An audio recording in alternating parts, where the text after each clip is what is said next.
It is raining heavily outside now. Oh man, Ayesha is standing so solid, despite me sitting on her single shoulder. Uncle Kabir thinks in worry as he looks at the reflection in the mirror. And she is even running her hands on me in funny ways now, he thinks.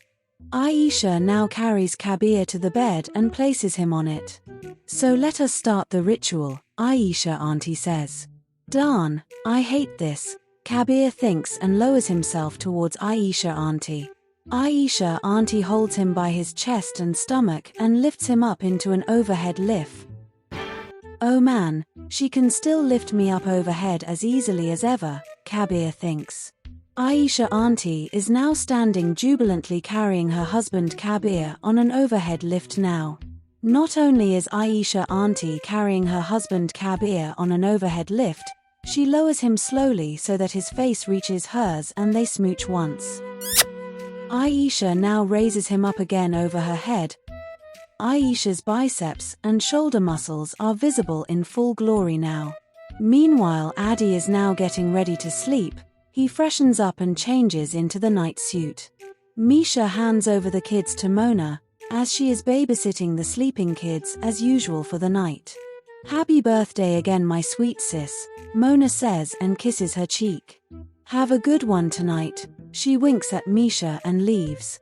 As Addy gets ready and opens the bathroom door, Misha is again standing right outside, looking at him with her big eyes. Addy gets a sinking feeling, looking at how passionately Misha is staring at him. Before Addy could say anything, Misha hugs him and picks him up into a front piggyback comfortably. Curses, not one day has passed since Misha has not lifted me up. I am missing those days when Misha was shorter and weaker than me, Addy laments. Why are you so tense my baby? Relax a bit and hug me with warmth. Please feel safe when lifted up by me, Misha smiles. Addy's heart is beating fast now, as his wife is standing comfortably while carrying him in a front piggyback. The clock is ticking, but Misha is still carrying Addy and looking at him above, with love in her eyes. Misha, do you have any intention to put me down tonight? Addy asks with a little worry. Considering that she carried him the whole day previously, he is fearing that she might actually say no. You know, I really loved the way you had been a good husband and a good father today, Misha says. Oh no, I am done for today, Addy thinks in despair. Whenever Misha praises me for being a good husband and a father, I get lifted up more, and even made love more passionately by her that say. Addy thinks in fear. You kept the birthday party secret, and helped Mona and Aunt Ayesha to prepare for it. And of course, don't think I did not notice, when you had lifted up, and took care of the sleeping kids, when Mona was busy at the party. So mommy is really happy, and she will repay the favor by lifting up daddy tonight, Misha says. Addy is feeling warm, as he is being hugged warmly by Misha while lifted up by her. He bends down and kisses her on the lips. Misha starts wiggling slightly, while carrying her husband in a front piggyback and kissing him. Misha starts moaning now and carries Addy to the bed. While Addy is still hanging onto her like a koala bear, Misha crawls onto the bed carrying him and starts making love passionately. Don't worry my dear husband, I will be gentle with you tonight. Misha smiles as she crawls over him. Meanwhile in the next room, Aunt Ayesha is pressing the full weight of her husband in an overhead lift. Her shoulder and back muscles are flexed and looking rock solid. Kabir is looking at the scene in the mirror with disbelief. Rats, I had worked out vigorously in the village, when Ayesha came to visit Misha. But still I ended up overpowered, defeated and lifted up overhead by her. Like always, Kabir laments. Ayesha auntie is pressing the full weight of Kabir, while lifting him overhead with extra passion, as they have not done this for a while. How does she always get stronger with time? Kabir thinks. After a good session of pressing her husband overhead and kissing him, Ayesha auntie is quite satisfied. She places him on her shoulders on a fireman's lift now. Kabir uncle is a bit relieved. Ayesha auntie, while carrying Kabir on her shoulders, now starts feeling his backside. Oh no! Kabir uncle responds, as he knows what will happen next. Meanwhile, Tanya has now reached the door of their house, carrying her elder brother Sid on a front piggyback. She is breathing heavily, and while she is tired, she is in no mood to put Sid down. Sid, who is hugging Tanya and also holding the umbrella, is speechless. Never had he even imagined in his life that he would be lifted up and carried to the front door of his house by his little sister one day. Especially after climbing the stairs too. "Hey bro, did you close the garage shutter before coming?" Tanya asks. "Of course, but the shutter has rusted a bit from inside. It will be really hard to open it next time," Sid replies to Tanya, as he is still lifted up by her. Tanya, will you please put me down? Don't carry me like this in front of Mom," he pleads. Tanya is still recovering her breath, while carrying Sid on a front piggyback. Sid's mother, who is already worried, opens the door from inside suddenly. Sid has just stood on his feet, as Tanya has put him down a split second before Mom opened the door. "Ah, there you are. I was worried about you both," Mom says in relief. It is the next day morning now. Addy wakes up early. The house is very quiet today. Looks like all the women of this house are tired after the party last night. Addy smiles. The kitchen is quite empty. Addy brings milk and keeps it to heat. He then chops up the vegetables and plans to make breakfast himself. Finishing the coffee which he just made, Addy now comes near the stove and tosses the vegetables in a pan. He now sprinkles salt and a little oil on the vegetables. Just then Addy notices some movement below. What is happening? Addy says, looking down, somebody has crawled below between his legs. Before Addy could react, she suddenly stands up, lifting up Addy into a piggyback. Addy is shocked and is struggling to avoid falling down, as he is lifted up suddenly by someone into a piggyback.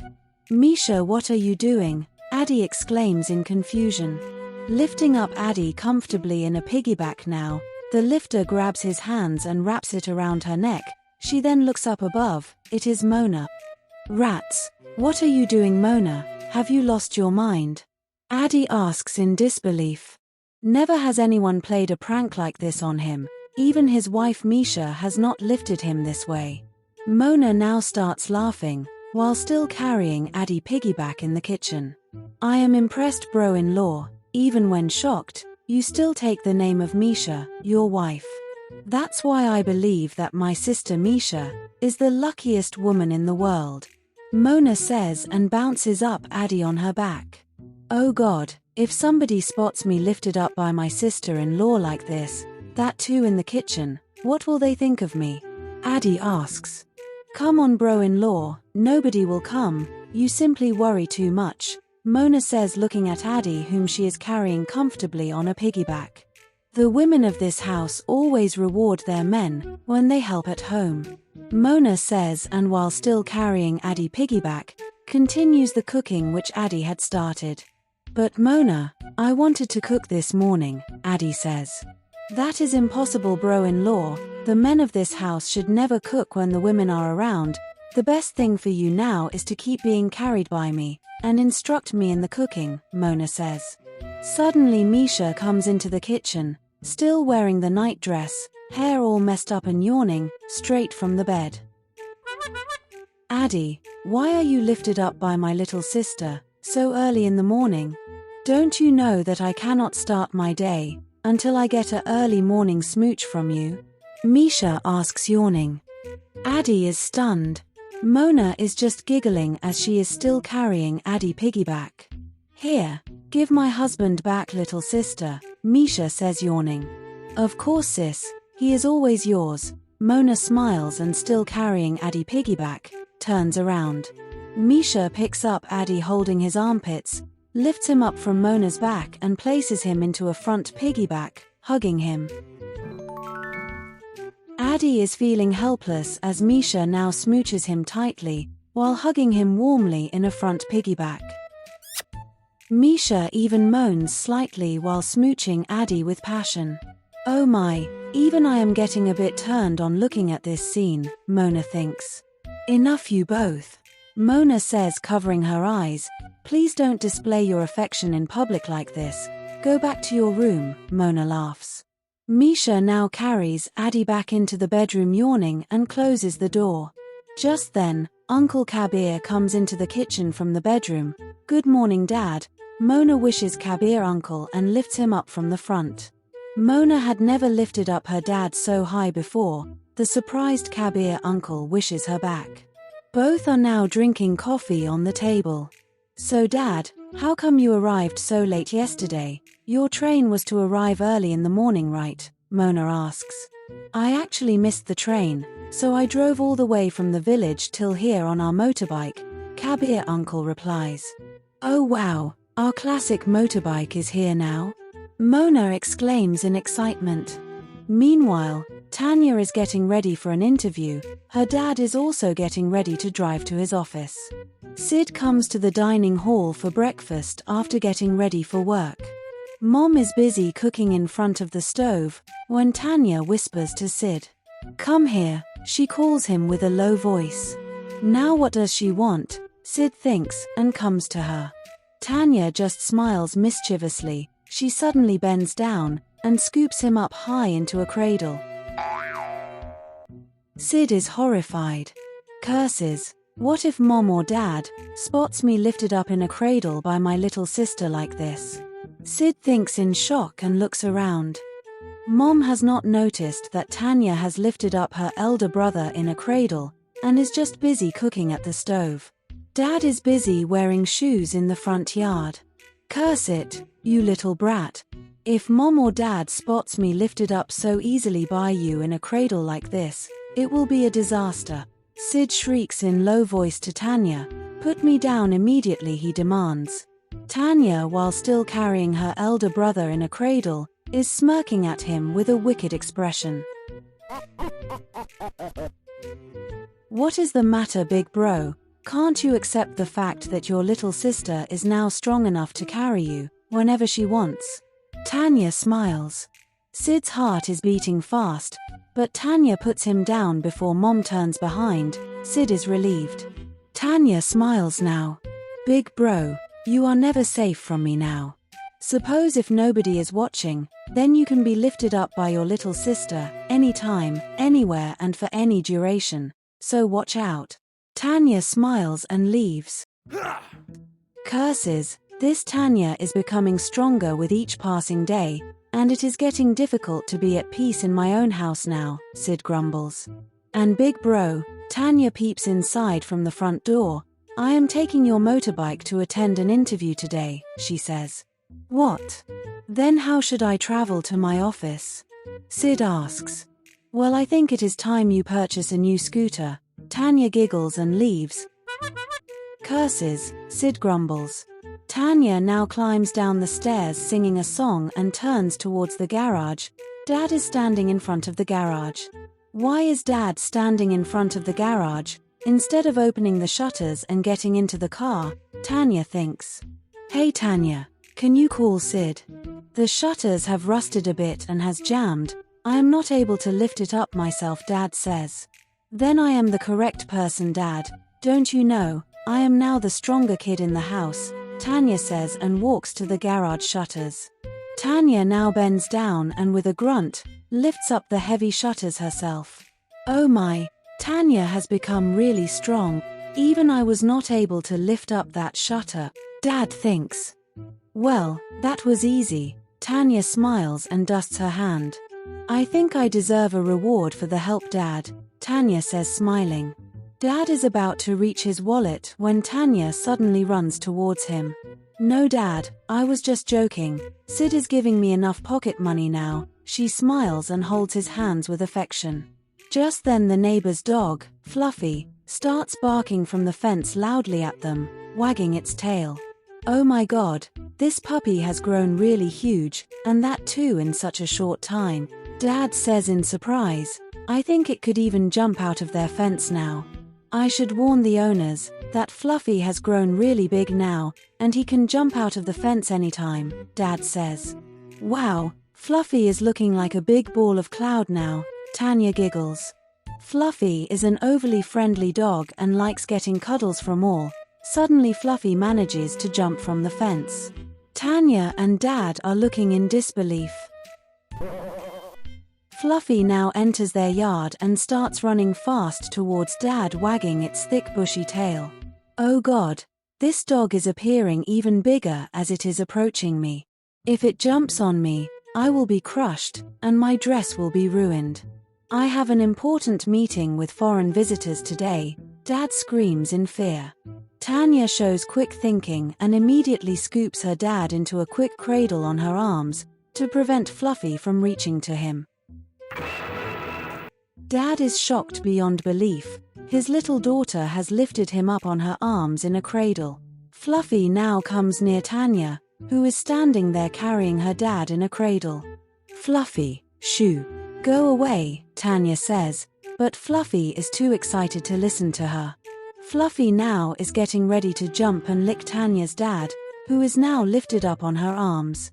Tanya immediately realizes what the dog is thinking. As Fluffy jumps to lick her dad, Tanya flings her dad above on her arms, before the dog's mouth could reach him. Thrown up in the air, Dad now realizes in shock that not only is his little daughter able to carry him in her arms easily, she is even strong enough to toss him in the air. Tanya catches her dad back in her arms now. Dad is breathing heavily and hugs her in fear.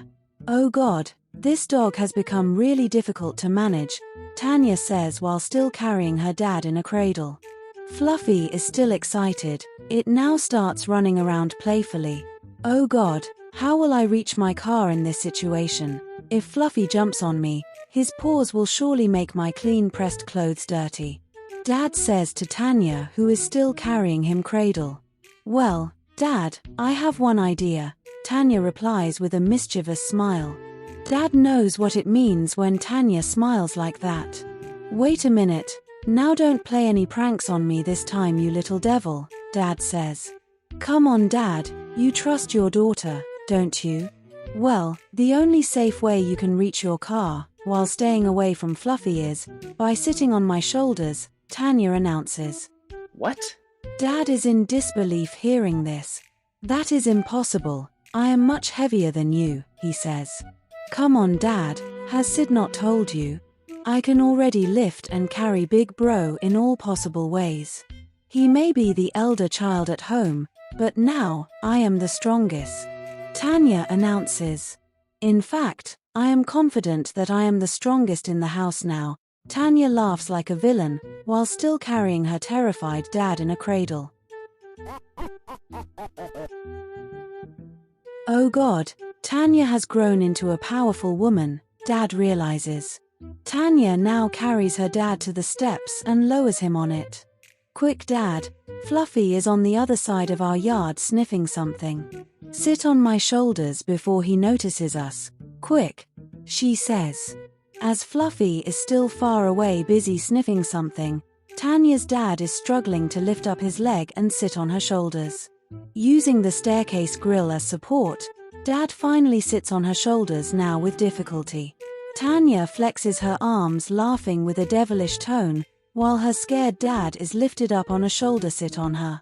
So it has finally been proved, the little daughter of the house is the most powerful person in the family, she announces. All the men in the house can be lifted up by me. I can lift and carry everyone now, Tanya says, flexing her biceps. Dad is scared of his daughter's strength now. Fluffy spots Tanya now, standing near the stairs carrying her dad on her shoulders. Excited looking at the unusual scene, it runs towards her. Fluffy now stands and rests its both paws on her and licks her face in affection. Yuck! Tanya exclaims as Fluffy licks her face thoroughly. Dad starts laughing. Well, consider this as a reward for being the strongest in the family, he says. Come on Dad, don't forget that you are safe because you are sitting on the shoulders of your little daughter, otherwise Fluffy would have licked your face and dirtied your clothes fully by now, Tanya grumbles. Still carrying the full weight of her dad on shoulders, and also enduring the affection of the big Fluffy, who is jumping and licking her again and again, Tanya slowly starts walking into the garage carrying her dad. "Tanya, my daughter, I am fully dependent on your strength. Take me safely to the car and I will increase your pocket money," Dad says in fear. Tanya starts feeling stronger hearing this. "Oh wow, Dad, what a great offer this is. You can sit on my shoulders for the whole day now," she replies. Fluffy suddenly jumps again and licks her face again. Yuck. Tanya now reaches the car and opens the door, while her dad is still sitting on her shoulders feeling nervous. As Fluffy runs a little far away, Tanya bends down. Dad immediately climbs down from her shoulders and enters the car. "Wow, Tanya, I am amazed at your strength. I am really proud of you," he says and drives away. Tanya is feeling proud of her strength now. "Fluffy, my little baby, you have really made my day today," she screams and lifts up the huge dog in her arms and starts cuddling it. Meanwhile, Mona and Kabir uncle are having breakfast now on the table, when Aisha auntie enters the kitchen worried, as she has woken up late. Aisha auntie now notices that the breakfast has already been cooked. She assumes that Kabir uncle might have cooked it, and feels really happy. "Good morning, my baby." Aisha auntie wishes Kabir uncle and lifts him up from the chair into her arms into a cradle. Kabir uncle is embarrassed. "What are you doing, Aisha? Mona is sitting just beside us, and we are in Misha's house," he says. "Oops, sorry, I felt so happy seeing that breakfast is ready. I forgot everything else," Aunt Ayesha says and kisses him on the cheeks before putting him down. Mona is giggling now. "Come on, Dad, I have seen you lifted up and kissed by Mom all my life. Why are you feeling shy now?" She laughs. "Oh, and hey Dad, shall I use your motorbike today?" Mona asks. "Of course, my dear, you are the best rider in the family. Enjoy driving it in the city, while I will spend the whole day with your mom today," Kabir uncle smiles. Meanwhile, Tanya waves goodbye to her sulking brother and drives away with his bike to the interview. Sid is now inside planning to book a taxi using his phone, when his mother calls him. "Hey Sid, there is a tall woman on a motorbike outside the house waiting for you," she says. "What? Who could it be?" Sid thinks and comes out. "Is it not that same girl who came that day, carrying you to the house? She is really beautiful without the mask," Sid's mom says in admiration. Mona is standing beside her dad's motorbike now, wearing a biker's outfit. She spots Sid and waves hi. "Oh my, Mona is looking so beautiful wearing the biker's outfit, and that classic bike looks really heavy," Sid thinks. "Hey Sid, wanna join me for a joyride?" Mona asks, looking into Sid's eyes. Sid is excited and worried at the same time. The story will continue, gentlemen. Stay tuned for the next episode. Till then, have a good time. See ya.